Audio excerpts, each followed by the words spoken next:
សួស្តីអ្នកស្ដាប់ទាំងអស់គ្នាសូមស្វាគមន៍មកកាន់កម្មវិធី podcast របស់យើងនៅថ្ងៃនេះនាងខ្ញុំសុជាតាហើយនៅក្បែរនាងខ្ញុំនេះគឺលោកពូសារឿនដែលគាត់មានរឿងរ៉ាវប្លែកៗជាច្រើនមកចែករំលែក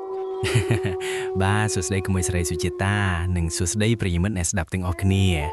ថ្ងៃនេះពូមានអារម្មណ៍ថាចង់និយាយពីរឿងដែលរៀងព្រឺក្បាលបន្តិចប៉ុន្តែវាជាមេរៀនសម្រាប់អ្នកដែលចង់ទិញផ្ទះអូ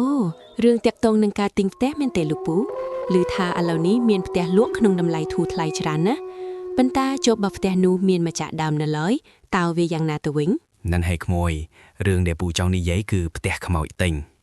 កាលពីឆ្នាំមុនមានមិត្តភ័ក្តិពូម្នាក់គាត់ឃើញផ្ទះវីឡាមួយនៅជ័យក្រុងតម្លៃថោកខ្លាំងរហូតដល់មិនគួរឲ្យជឿគាត់ត្រេកអរណាស់ក៏សម្រេចចិត្តទិញភ្លាមដោយមិនបានស៊ើបប្រវត្តិពុទ្ធថយលោកពូរបស់ថោកពេកជួនកាលវាគួរឲ្យខ្លាចជាងរបស់ថ្លៃទៅទៀតតើមានរឿងអ្វីកើតឡើងបន្ទាប់ពីគាត់រើសចូលទៅរស់នៅយប់ដំបូងក៏មានរឿងអ្វីទេ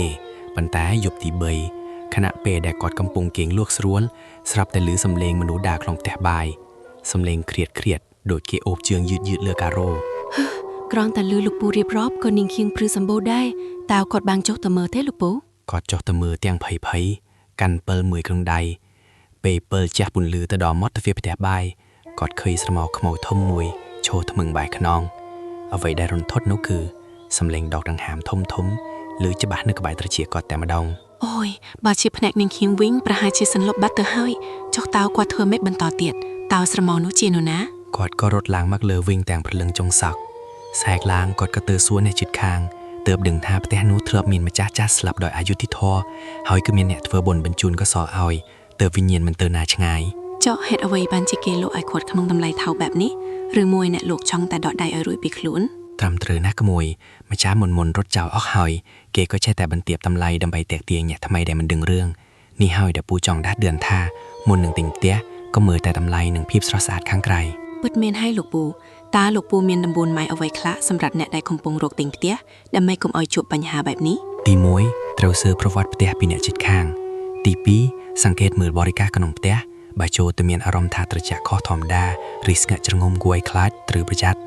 ហើយទី3បើមានជំនឿគួរនាំគ្រូទាយឬអ្នកចេះដឹងទៅមើលជាមួយផង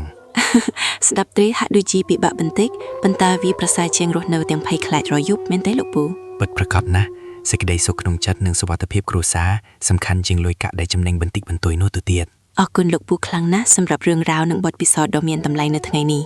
នាងខ្ញុំសង្ឃឹមថាអ្នកស្ដាប់នឹងទទួលបានចំណេះដឹងថ្មីបាទមិនអីទេក្មួយសូមជូនពរអ្នកស្ដាប់ទាំងអស់គ្នាឲ្យជួបតែសំណាងល្អនិងរកបានផ្ទះដែលពោរពេញដោយសុភមង្គលចាសសូមអរគុណលោកពូនិងអរគុណអ្នកស្ដាប់ទាំងអស់គ្នាយើងនឹងជួបគ្នានៅភាគក្រោយទៀតជាមួយនឹងរឿងរ៉ាវដែលកាន់តែជោគជ័យសម្រាប់ពេលនេះជម្រាបលាបាទ